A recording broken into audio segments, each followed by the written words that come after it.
Good evening, and thanks so much for joining us on this Thanksgiving night. I'm Lindsay Davis in for David.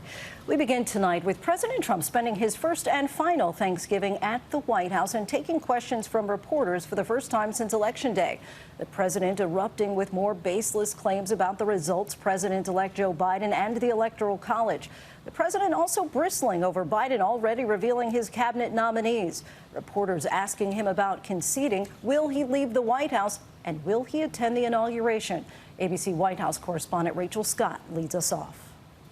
Tonight, after speaking to troops serving overseas from the White House this Thanksgiving, the President of the United States took questions from reporters for the first time since Election Day, over 3 weeks ago.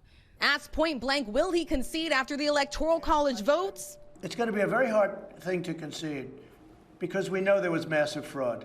Continuing to push unfounded claims of voter fraud and refusing to publicly acknowledge he will not serve a second term. If the Electoral College does elect President-elect Joe Biden, are you not going to leave this building? Just say, certainly I will. Certainly I will. And you know that. But his actions during his final 55 days in office signal he knows his presidency is over. Announcing a pardon via tweet to General Michael Flynn, his first national security advisor who pleaded guilty twice to lying to the FBI. The president telling Flynn to have a great life.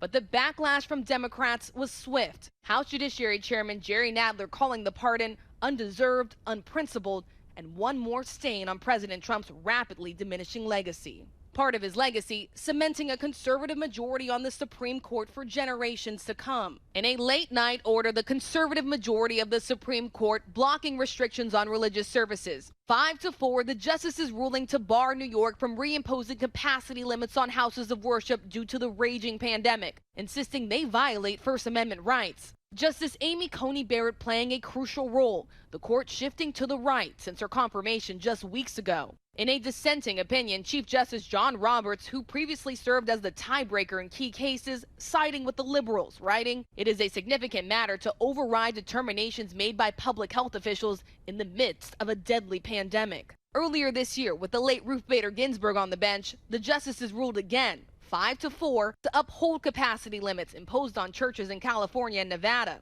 Governor Andrew Cuomo today calling the decision irrelevant because the churches and synagogues that sued are no longer in the highest risk zone in the state, suggesting the court's move was political. You have a different court, and I think that was the statement that the court was making.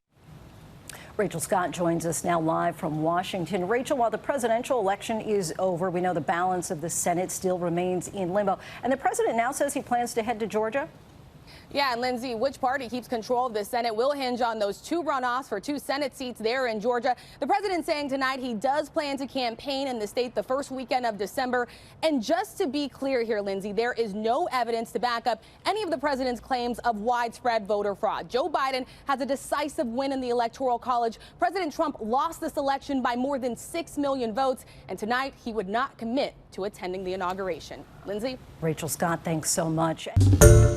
Hi, everyone. George Stephanopoulos here. Thanks for checking out the ABC News YouTube channel. If you'd like to get more videos, show highlights, and watch live event coverage, click on the right over here to subscribe to our channel. And don't forget to download the ABC News app for breaking news alerts. Thanks for watching.